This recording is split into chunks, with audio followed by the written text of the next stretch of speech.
네, 반갑습니다. 김민혁입니다. 자, 지난 8월 14일부터 제가 반기 보고서를 보면서 지금까지 계속해서 실적 괜찮은 종목들을 소개해드리고 있는데, 자, 8월 14일인 이유가 있죠. 바로 반기 보고서 제출일이 끝나는 시점입니다. 그 말은 이때 모든 기업들이 전부 다 보고서를 제출해야 되기 때문에 이때부터 보고서를 살펴보면은 가장 빠른 정보를 입수할 수 있는 방법이 된다라는 거예요. 그래서 제가 실적 개선 종목들 보고서를 보면서 소개를 드렸는데, 아무래도 그러다 보니까 제가 소개드린 종목들로 뭐 시장에서 이제 빠르게 반응을 해서 좀 좋은 결과가 나온 종목들이 많지 않았나 생각이 됩니다. 그래서 많은 도움이 되셨길 바라고, 물론 지금 이후로도 계속해서 소개는 드릴 건데 오늘 시간에는 실적주 말고 좀 다른 종목을 소개를 드려볼까 해요.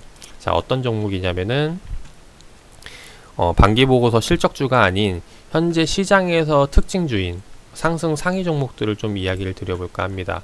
자, 이야기 드리는 이유는 제가 지난 한 달간 계속 반기보고서만 보다 보니까 좀 다른 시장에 둔해지는 느낌이 있다라는 겁니다. 그래서 좀 시장을 못 따라가는 느낌이 생겨가지고 오늘 시간에는 좀 시장에서 상승 상위 종목들을 살펴보면서 다시 한 번 더 좀 시장과 너무 동떨어지지 않는 생각을 하기 위해서 자, 특징주들을 보도록 할게요. 자, 여기에 대해서 관전 포인트를 좀 설명드려 보면은, 지난 반기 보고서를 보면서 소개 드렸을 때는 제가 이제 보고서를 보면서 어떻게 좋은 기업을 선정해 나가는지, 이것을 이제 보면서 실제로 주가 역시 너무 비싼 기업이 아닌 이제 매수 타이밍에 와 있는 종목들을 선정해 나가는 방법들을 이제 소개를 드렸는데, 이번에 소개 드리는 건 이제 반기 보고서가 아닌 특징주죠. 특징주 같은 경우는 이제 반기 보고서와는 달리 이미 재료가 노출이 된 상황입니다. 그죠? 그렇고 이미 재료가 노출된 것을 가지고 수급이 반영이 돼 가지고 급등이 나왔죠. 이미 급등이 나온 상황입니다. 그래서 특징주를 보는 거는 이것을 보고 지금 투자해야겠구나가 아니라 이것을 보고 왜 이렇게 급등이 나왔는지를 판단을 한다는 거죠. 그래서 이런 재료가 급등할 재료구나 라는 걸 알 수가 있다라는 거예요. 그래서 다음에 이런 비슷한 상황이 나왔을 때 내가 고민하지 않고 빨리 투자를 할 수 있는 그런 이제 판단을 길러보자라는 거죠. 그래서 여기에 대한 부분 보셔야 되고, 또 하나 뭐냐면은 이게 급등도 갭상승에서 마무리가 되는 게 있고, 시초가의 상승 출발해서 장대 양봉을 뽑아내는 게 있죠. 자, 장대 양봉 같은 경우는 뭐예요? 내가 이 재료를 보고 나서 매수를 했다면은 이 장대 양봉만큼의 수익을 얻을 수가 있다라는 거죠. 그래서 이것 또한 이 재료를 보는 그런 안목을 키우는 방법이 될 것 같고, 그리고 이제 여기서 주의해야 될 게 뭐냐면은 이미 재료가 노출됐고 이미 급등이 나온 상황이기 때문에 여기서 매수 들어간다면은 꼭지에 물릴 가능성도 있다라는 겁니다. 그래서 여기서 이게 어느 정도 올라올 만큼의 이 재료인지 이런 것들도 판단할 수 있는 이제 좀 그런 역량을 키울 수 있는 방법을 찾자라는 것이 이번 영상의 포인트고, 이제 그런 관점으로 봐주시면 좋을 것 같아요. 자, 일단 요번에 소개해드릴 종목은 영화테크라는 종목인데, 일단 소개를 드리기 앞서서 이번에 특징주들을 좀 살펴보면은 눈에 들어오는 게 있을 거예요. 바로 자동차 부품 관련주라는 거죠.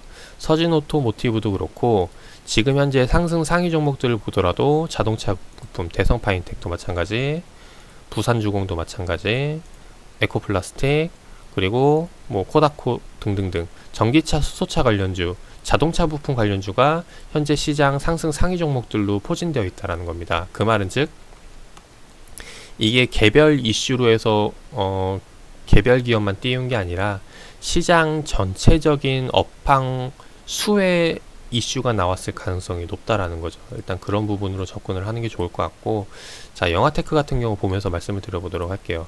영화테크는 지금 보시면은 오늘 갭상승 출발해서 상한가로 마감을 했습니다.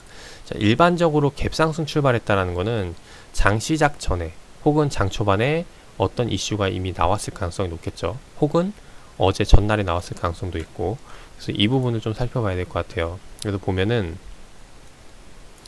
뉴스를 보도록 하겠습니다. 영화테크 뉴스를 봤을 때 뭐 최근에 나온 거 말고 오늘 아침 혹은 어제 나왔던 것 중에서 눈에 띄는 게, 영화테크가 제너럴 모터스와 1289억 공급 계약 체결권이 있죠. 요걸로 어제 4시 57분에 나왔는데, 실제로 공시는 언제 나왔는지 좀 살펴보도록 할게요. 영화테크 공시를 살펴보니까 단일 판매 공급 계약 체결권이 어제 날짜로 4시 32분에 제출이 됐습니다.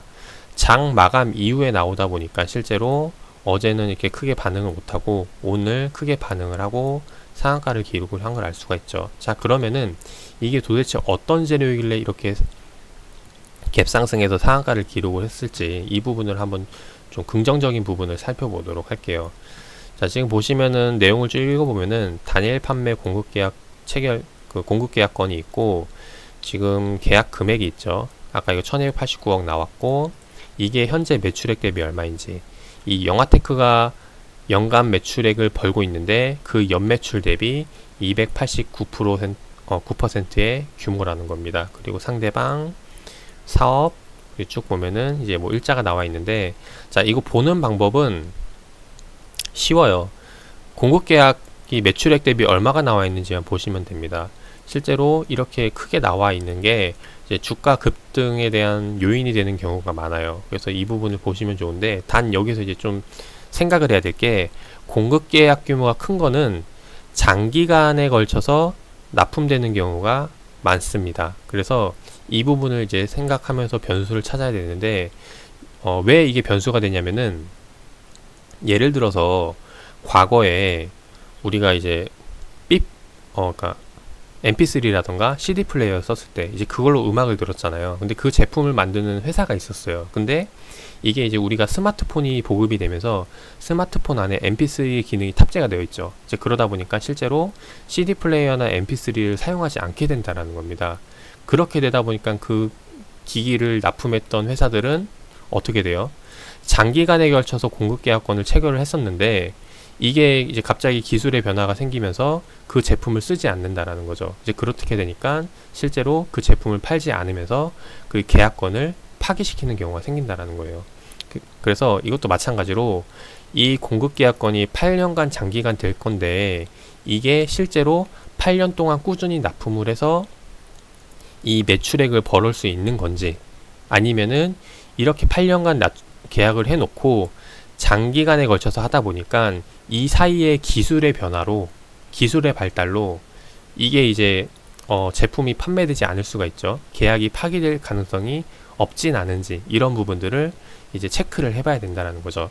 그래서 이 부분을 이제 하나하나 좀 살펴볼 텐데, 자, 일단 영화테크 뭐 공급계약권을 보면은 GM, UEC 그리고 REC라는 것을 가지고 공급계약 체결했다는 걸 알 수가 있어요. 우리는 이쪽에 대해서 뭐 전문적인 지식이 풍부한 게 아니니까 보셔야 될 게, 이 UEC라는 게 뭔지, REC라는 게 뭔지 이제 이 영화테크에 대한 보고서를 보고 찾아봐야 된다는 겁니다. 그래서 이제 그 부분을 이제 하나하나 좀 찾아볼 텐데, 자, UEC라는 게 무엇인지 쭉 찾아보니까 공통적인 게 뭐냐면은, UEC라는 이제 엔진룸 정션 박스라고 나와 있죠. 그래서 UEC라는 게 엔진룸 정션 박스구나 라는 걸 알 수가 있다는 겁니다. 그러면은 자, 정션 박스가 뭔지를 좀 보도록 할게요. 자, 정션 박스가 친환경 자동차 및 자율주행 시대에 발맞추어서 정션 박스도 뭐 이제 변화하기 시작한다 라는 내용이고, 그렇다는 말은 이제 이 말을 비추어 예상을 해볼 때, 정션 박스라는 거는 이번 전기차, 수소차가 나오기 이전부터 자동차에 들어간 제품이라는 걸 알 수가 있겠죠. 자, 그래서 쭉 볼 수가 있고, 제가 눈에 들어오는 특징만 좀 보여드려 보도록 할게요. 그래서 보시면은 정션 박스라는 거는 자동차 전체 부품 중에 약 40%에서 50% 가량을 차지하는 전장 부품이라는 걸 알 수가 있어요. 그래서 상당히 많은 비중에 들어가는 제품이라는 걸 알 수가 있죠.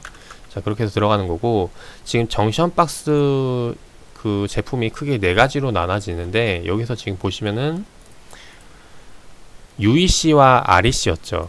UEC와 REC가 뭐냐 봤더니 엔진룸 전원 공급, 그리고 후면에 전원 공급하는 정션박스라는 걸 알 수가 있습니다. 그래서 이 두 가지에 대해서 공급 계약 체결을 했다라는 거고, 자, 그렇다면 이제 우리가 여기 생각을 해야 될 게, 이게 기술의 발달로 이게 공급 계약 체결을 했다가 끊을 수도 있잖아요. 그래서 이 부분에 대해서 이제 염려한 부분을 찾아봐야겠죠. 자, 이 부분에 대해서는 개인적으로는 좀 걱정하지 않아도 된다라고 생각을 하는데, 그 이유가 뭐냐면은, 영화테크 매출을 보도록 할게요. 연간 매출을 봤을 때 지금 매출액이 연간 400억에서 600억 그리고 500억 사이 왔다 갔다 하고 있는데, 그 당시에 영업이익 당기순이익이 꾸준히 흑자를 기록을 하고 있었어요. 근데 2019년도 들어서 적자를 기록을 했죠. 갑자기 매출액이 줄어든 부분도 있지만은 이 정도 줄어들었다고 해서 갑자기 적자를 기록할 정도는 아닌 것 같은데, 왜 이렇게 적자를 기록을 했냐, 이 부분을 살펴보니까 보면서 말씀을 드려보도록 하겠습니다. 자, 매출액 손익구조 30% 변동 원인에 대해서 살펴봤더니 뭐라고 나와 있냐면은, 대형 신규 프로젝트 연구개발 증가로 수익이 감소했다는 걸 알 수가 있죠. 여기서 지금 대형 신규 프로젝트란 뭐냐 따져보면은 아마 이번 공급계약 체결권과 연관이 되어 있지 않을까 생각을 합니다. 이제 그러다 보니까 여기에 대해서 앞으로 기술에 대한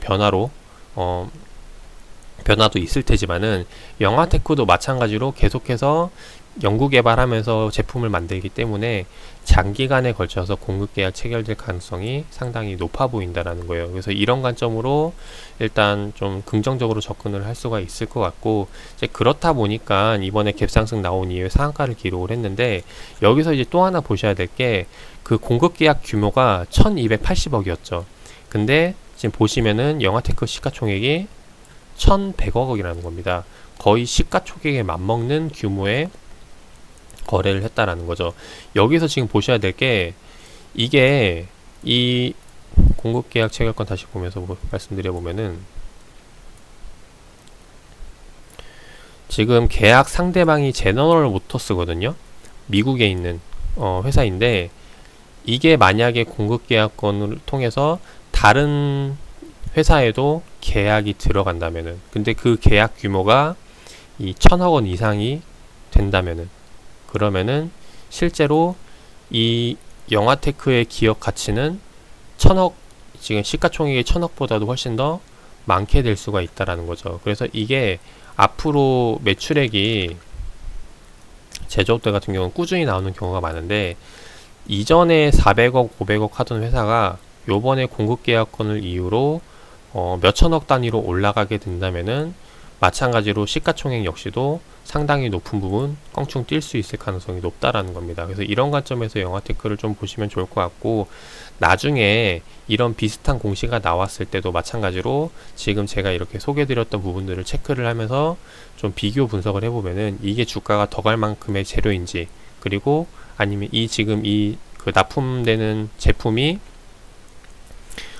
장기간 계속해서 살아남을 수 있을지, 이런 부분들을 판단해 가면서 이제 하나둘 영화테크도 그렇고 다른 기업 제품들도 그렇고 비교를 해 가다 보면은 조금씩 이게 지식이 쌓여서 대장주를 찾을 수가 있고, 실제로 수혜받는 종목들을 찾을 수가 있고, 그리고 뭐 이제 향후 장기간 큰 폭으로 성장할 수 있는 기업들도 찾을 수 있는 그런 방법이 되지 않을까 생각을 합니다. 그래서 이런 관점으로 해서 한번 좀 찾아보시면 좋을 것 같고, 영화테크를 본다면 마찬가지로 이번 상한가 기록하고 앞으로도 더 큰 폭으로 성장할 수 있는 가능성 있는 기업이라고 보여져요. 그래서 그런 관점에서도 뭐 좀 기대를 해볼 수 있을 거라고 생각이 되고, 그래서 아무튼 이렇게 해서 오늘 영화테크에 대해서는 마무리를 하도록 하겠습니다.